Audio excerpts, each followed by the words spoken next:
네, 한겨레 신문의 기후변화팀 팀장이고요. 박기용이라고 합니다.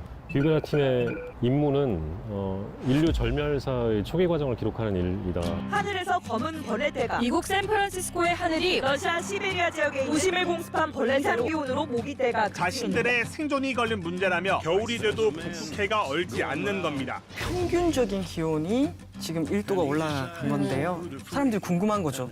도대체 몇 도까지가 우리가 인간이 버틸 수 있는 온도야? 전반적으로 1.5도에서 안정화시키는 것이 우리의 미래를 위해서 정말 필요한 일이다라고 한 것이 과학자들의 이제 전망이었던 거죠. 그럼 우리 지금 몇 도 올랐어? 1도가 올랐잖아요. 그럼 우리한테 남아 있는 거는 0.5도. 네, 0.5도. 지금 추세대로 우리가 온실가스를 배출하게 되면은 1.5도라는 한계에 도달하는 시점이 2030년에서 52년 사이에 올 수 있다. 2030년이면은 정말 짧게 남았죠. 네, 10년 남았네요. 네, 기후 변화가 아니라 기후 위기라는 용어를 써야 된다. Hear the trumpets, hear the pipers.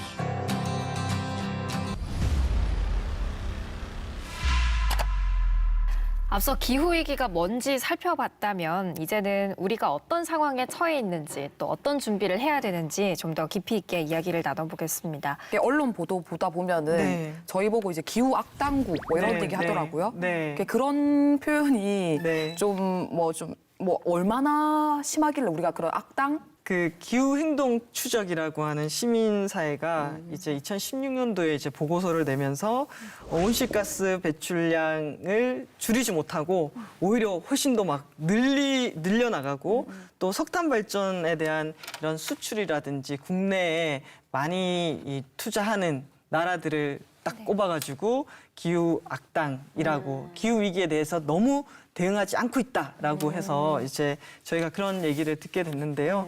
2000년을 딱 기준선으로 0으로 두고요. 예를 들어 그 영국 같은 경우에 온실가스를 얼마를 줄였냐면 한 35%를 줄였습니다. 2000년 기준으로 많이 줄였죠. 그리고 미국 같은 경우에도 11% 가까이 줄였습니다. 우리 막 트럼프가 기후 악당이라고 얘기하고 하지만 2000년 기준으로 미국은 11% 줄였거든요. 우리나라가 같은 기간에 47%가 증가하게 됩니다. 47%. 그리고 이산화탄소 배출량 세계 7위 국가이고 석탄 소비가 세계 4위 국가입니다. 그런데 또 해외의 석탄 투자에 세계에서 세 번째로 많은 돈을 쓰고 있습니다.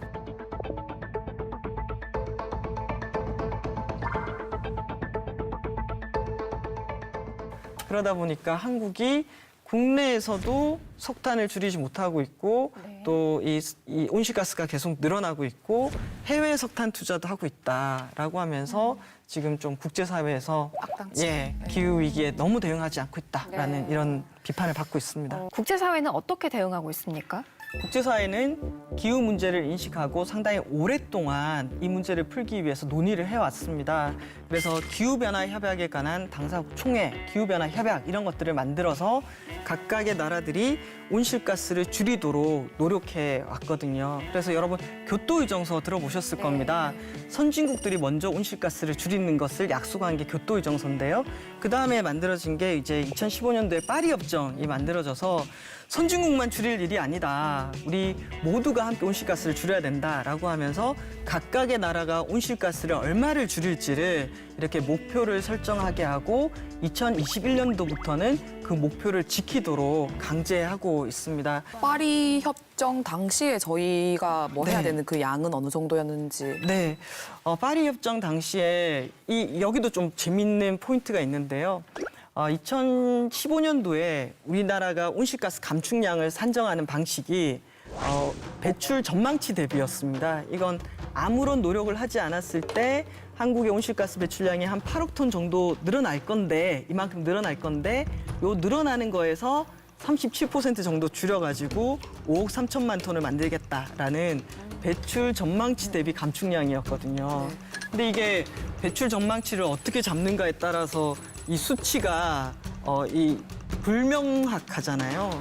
그래서 우리 이렇게 배출 전망치로 가면 안 된다. 절대량으로 잡아야 된다라고 해서 지난해 12월 달에 우리 정부도 이 녹색성장 기본법 요걸 개정해가지고 2030년까지 2017년 배출량 대비 24.4% 줄이는 걸로 했습니다. 그런데 이제 이 방식보다 최근에 이제 논의되는 거는 우리가 2050년도 논의를 해야 되는데 2050년에는 넷지로 방식이 얘기가 되고 있어요. 넷지로 방식은 아까 1.5도에 도달하게 만들려면은 얼마를 줄여야 되냐면은 2050년까지는 전 세계가 넷제로로 가야 되거든요.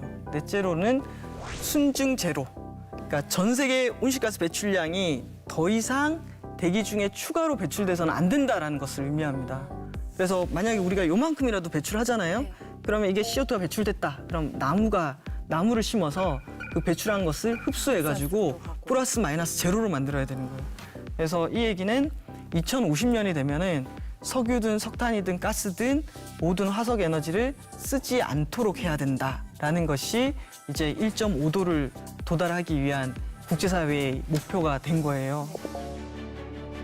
정부는 그동안 에너지 전환 정책을 강력히 추진해 왔지만 아직도 부족한 점이 많습니다. 국제사회와 함께 기후변화에 적극 대응하여 2050년 탄소 중립을 목표로 나아가겠습니다. 그 다음 날 대통령의 국회 연설을 주요하게 보도한 매체는 저희 종합일간 중에서 저희밖에 없었고 대부분은 거의 이게 무슨 의미인지를 아마 모르고 그냥 넘어간 것 같더라고요. 지금 우리나라는 OECD 국가 중에서 유일하게 그 재생에너지의 비율이 뭐 6%, 7% 그러니까 한 자릿수인 나라거든요. 그러니까 OECD 전체 평균하면 25에서 뭐 30 정도가 되는데 그러니까 전 세계 국가들은 뭐 이미 그렇게 재생에너지로 넘어간 게 벌써 한 십수년이 되는데 우리는 그동안 관심이 없었고 이제 좀 늦었지만 빨리 전환을 해야 하는 시기인데 시급하지 않은 일이라는 거는 영원히 하지 않을 일이라는 거랑 마찬가지일 수 있어요. 우리나라는 무조건 경제가 우선이다 보니까 모든 사안에 앞서서 해당되는 기업들이 앓는 소리를 하면 보수지 경제지에서 그걸 대변해서 기사를 크게 써주고 보수 야당에서는 또 그걸 가지고 정부 여당을 공격하고 이런 과정이 계속 반복되고 있거든요. 근데 이런 과정을 반복하다 보면 결국 기후변화 대응하기 위한 노력을 사회가 전혀 하지 않게 되는 결과를 낳게 되는데 이걸 어떻게든 끌어내는 게 되게 중요할 거라고 생각합니다. 탈원전, 태양광, 재생에너지 이런 것들이 계속 정쟁으로 흘러가면서 조금 이제 속도가 늦춰지는 감이 있어요. 근데 기후위기 문제가 정쟁의 도구가 되어서는 안 되지 않을까 싶거든요. 우리가 석탄, 핵발전, 태양광, 풍력, 다양한 에너지원들이 있습니다. 그런데 자연에 미치는 영향이 1도 없이 전기를 얻을 수는 없습니다. 그러면 어떤 에너지가 자연과 또는 환경에 미치는 영향이 적으면서 우리가 가야 될 방향이라고 했을 때 많은 분들이 당연히 태양광 풍력으로 가야 된다라고 얘기를 하시잖아요. 그러면 이 재생가능 에너지를 어떻게 우리나라 지금 OECD 꼴찌 수준이거든요.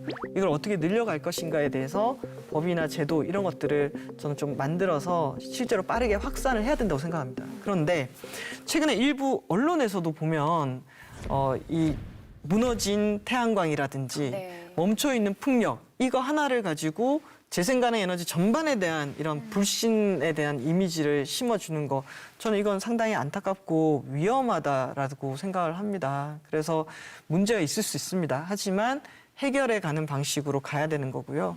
또 한 가지 제가 요즘 강의할 때 제일 많이 듣는 게 태양광 폐기물 어떻게 해야 되나요? 라고 시민들이 태양광 폐기물 엄청나게 걱정 많이 하시거든요.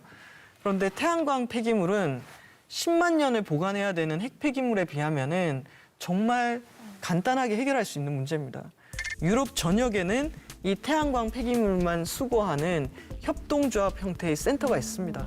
우리나라도 충북 진천에 지금 태양광 재활용 센터 만들고 있거든요. 그래서 우리가 전체적인 맥락 속에서 이 에너지 전환에 필요한 이런 단계와 방향 이런 것들을 좀 논의할 수 있는 이런 접근이 필요하지 않을까라는 생각이 듭니다. 지금 상당한 이 변화가 앞두고 있죠. 바이든 같은 경우에는 지난해부터 미국 사회에서 아주 적극적으로 떠오른 정책 중에 하나가 그린 뉴딜 정책입니다.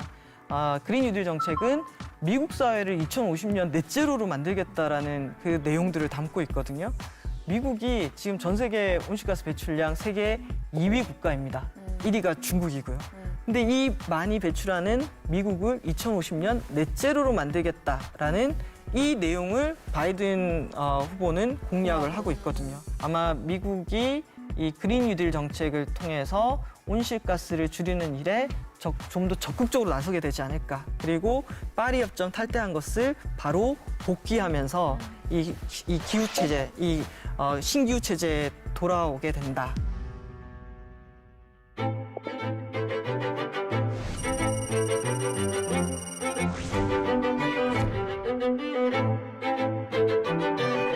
저탄소 시대를 넘어서 이제는 탈탄소를 해야 된다는 거, 무조건 줄여야 한다는 거 잘 알겠는데 이 부분에 대해서 더 구체적으로 들어가 볼게요. 세계적으로 앞서가는 나라들은 어떤 노력들을 하고 있습니까?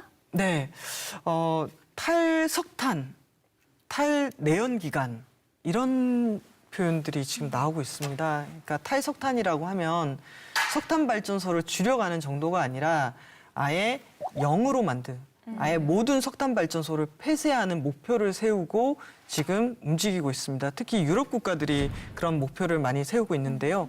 이미 벨기에, 오스트리아 그리고 그레타 툰베리가 있는 스웨덴 같은 경우에는 석탄 발전소를 모두 멈췄습니다.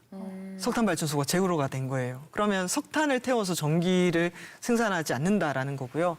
영국 같은 경우가 2025년도에 탈석탄 목표를 세웠는데 이걸 앞당겨서 아마 2022년도에 영국에서도 석탄 발전소가 제로가 될 가능성이 큽니다.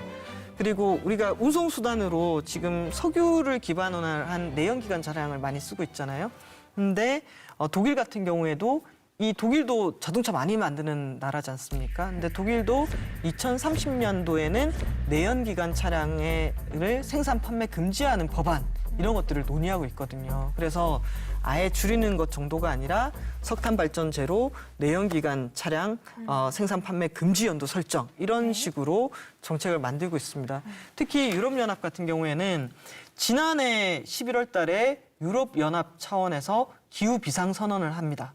그리고 난 다음에 그린 딜이라는 프로그램을 통해서 2050년 넷제로 가겠다 약속을 하고요. 그리고 2050년의 문제가 아니라 앞으로 10년이 더 중요하지 않습니까? 파리 협정에 의해서 유럽연합 같은 경우에는 온실가스 감축 목표가 90년 대비 40% 줄이는 거였거든요. 근데 이것을 아니야, 더 높여야 돼. 55%로 지금 상향 더 줄이겠다라고 얘기하고 있습니다. 툰베리라는 그 소녀가 네. 이 친구의 활동이 굉장히 또 세계적으로 기후 위기의 이슈를 좀 만들어낸 것도 있지 않나요? 네. 어떻게 보면. 지난해 엄청났죠. 네. 그 툰베리로부터 나오는 메시지들 이런 것들이 상당히 강렬했다라고 생각이 듭니다. 특히 이 툰베리 같은 경우에는 IPCC 보고서에서 나오는 과학자들의 데이터 자료들을 꼼꼼하게 인용하고 있거든요. 그래서 이 발언 내용들을 보면은 1.5도가 한계선이라고 얘기를 했다. 그리고 그 1.5도에 도달하려면은 온실가스를 2050년에는 거의 배출하지 않는 넷제로 상태로 만들어야 되고 2050년이 문제가 아니라 지금 당장 닥쳐 있는 10년 동안에 지금 배출량의 절반 가까이를 줄이기 위해서 집중해야 된다. 아니 불이 났는데 불이 났으면 불을 어떻게 해야 돼요? 불을 꺼야 되는데 불이 났다고는 얘기하면서 아무도 행동하지 않는다. 그러면서 이제 특히 지난해 9월 달에 People are dying. Entire ecosystems are collapsing. We are in the beginning of a mass extinction. 전 세계적으로 기후 위기 행동, 청소년들의 위기 행동이 막 확산이 되니까 호주 총리가 어떻게 발언을 하냐면은 애들은 학교 가서 공부나 해 이렇게 얘기를 했거든요. Will you meet with and listen to these kids who are demanding action from your government to keep coal in the ground? Tell you what we're also committed to. Kids should go to school. Kids should go to school. Kids should go to school. 이 청소년들과 청년들은 지구의 이 위기 속에서 훨씬 더 오래 살아갈 사람들인 거죠. 그래서 위기를 직면하는 세대란 말입니다. 근데 이분들이 지금 뭔가 사회적으로 영향을 미칠 수 있는 방법이 투표권이 있다든가 아니면 힘이 있다거나 이런 게 아닌 거예요. 그래서 절절하게 외치는데 오히려 힘이 있고 정책을 할 수 있고 예산을 쓸 수 있는 권한을 갖고 있는 어른들이라든지 권력을 갖고 있는 분들이 정작 이 문제에 대해서 둔감하다. 있다라는 것들에 대한 메시지인 것 같거든요.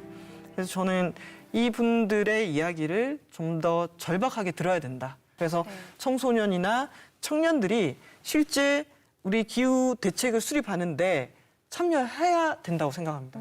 우리 경남도도 기후 에너지 대책 수립하잖아요. 이때 이 절박한 이들의 목소리가 반영될 수 있도록 공간을 마련해야 될 것 같아요.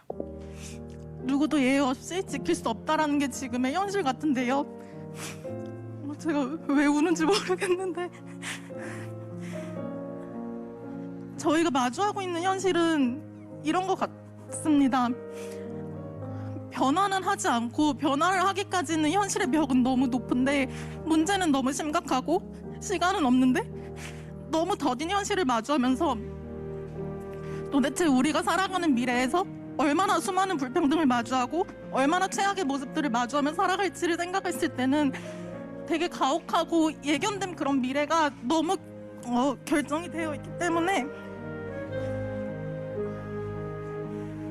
뭔가 희망이라고 하기보다는 최악의 상황에 그럼에도 지금 시간이 있고 지금 대응할 수 있으니 그래도 우리는 해보자라는 생각밖에 하지 않는 현실 같습니다. 그 유럽에서 그런 얘기가 있더라고요. 학생들이 동맹 휴업을 하고 있대요. 사실입니까? 매주 금요일마다 학교에 가지 않고 이 기후위기 시위를 하는 거죠. 그런데 이런 청소년들과 학생들의 이런 행동을 부모님들이 또 지지하기도 하고 지지하는 성명을 내기도 하고 이렇게 확산되고 있는 것으로 알고 있습니다. 그래서 우리도 이 청소년들이 외치는 메시지가 뭔지를 정말 귀 기울여서 들여다볼 필요가 있고요. 최근에 청소년들이 기후 관련한 소송을 준비하고 있습니다. 이 온실가스를 줄이지 않고 기후위기 대응에 둔감한 정부에 대해서 책임을 묻는 청소년 기후 소송도 지금 준비되고 있는 걸로 알고 있습니다. 네, 그렇군요. 하긴 또 입장 바꿔서 생각해 보면 지금 지구가 뜨거워지고 있고 우리가 언제 그 위험에 처할지도 모르는데 당장 뭐 책 한 자 더 보는 게 무슨 의미가 있겠습니까? 청소년들이 자신이 처한 상황 그리고 다가올 미래에 대해서 대비하는 거 아주 멋진 일인 것 같네요. 네. 그리고 저도 최근에 이제 저한테 밤에 이렇게 메시지가 왔어요. 저희가 기후나 이런 활동을 하고 있으니까. 근데 그 청소년의 메시지는 좀 우울한 느낌이 든다.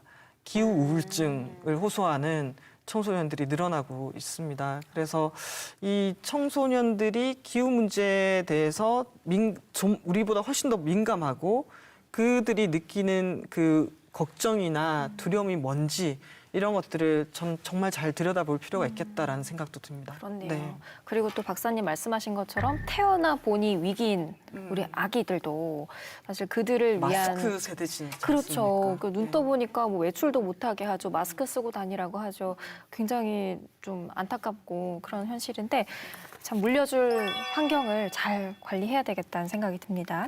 자, 이제 저희가 뉴스 메이킹을 할 시간인데 해민정음에서 콘텐츠를 만드는 거 보신 적 있으세요, 박사님? 네, 봤습니다. 네. 네, 어떠셨어요? 꼭 좀 무거운 주제이긴 한데 우리 사회에 꼭 필요한 얘기들을 좀 진지하게 좀 다루고 있다라는 생각이 들고 또 청년들이나 젊은 분들이 좀 많이 보시기에 적합한 감각으로 만들고 있다라는 생각이 들었습니다. 조금 네. 신선했나요? 네네. 참신하고? 네네. 알겠습니다. 네. 그럼 이번 주도 잘 한번 만들어 보기 위해서 박사님의 아이디어를 좀 빌리겠습니다. 네. 어떤 내용들이 들어가면 좋을까요? 저는 경남에서도 이 기후 문제를 해결하기 위해서 열심히 움직이는 분들이 많이 계시다고 봅니다. 사람들에게 현재의 문제를 알리는 것도 중요하지만 대안을 만들기 위해서 노력하는 사람들, 그 사람들의 모습들도 보여주면서 그 사람들의 보다 많은 사람들이 함께 할 수 있도록 그런 힘을 실어주는 것도 언론이 해줄 수 있는 좋은 역할이라고 생각합니다. 탄소 없는 하루 뭐 이런 거 해가지고 뭐 제작진 분들이 그러니까 자기가 에너지를 얼마만큼 써가지고 뭐 방송국까지 왔는지 뭐 이런 걸 하루 정도 좀 체험기나 이렇게 캠페인처럼 탄소 없는 하루 이런 걸 해봐도 좀 좋을 것 같기도 하고 북극곰을 지켜주세요 이런 거 많이 나오잖아요. 네. 근데 사실 그게 그렇게 와닿진 않거든요. 뭐 안타깝긴 하지만 근데 이제는 인간이 좀 구출을 받아야 되는 시기가 올 것이다라는 걸 영화로 한 편 찍어보는 거 어떨까 싶어요. 네, 단편 영화로 네. 다큐처럼 만들어서 내보내도 네. 좋을 것 같고 영화로도 만들어서 계속 시청 같은 데 돌리고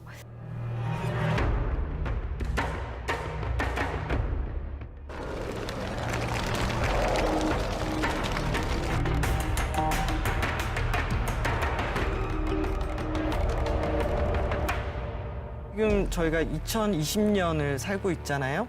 지금 2020년 이 시대, 여기에 살고 있는 우리가 사실은 지구에서 온실가스를 가장 많이 뿜어내는 최고점을 살고 있고, 또 지금부터 우리가 앞으로 10년 동안 어떻게 살아가는가에 따라서 이 지구의 운명, 우리의 운명을 결정하는 세대이기도 하더라고요.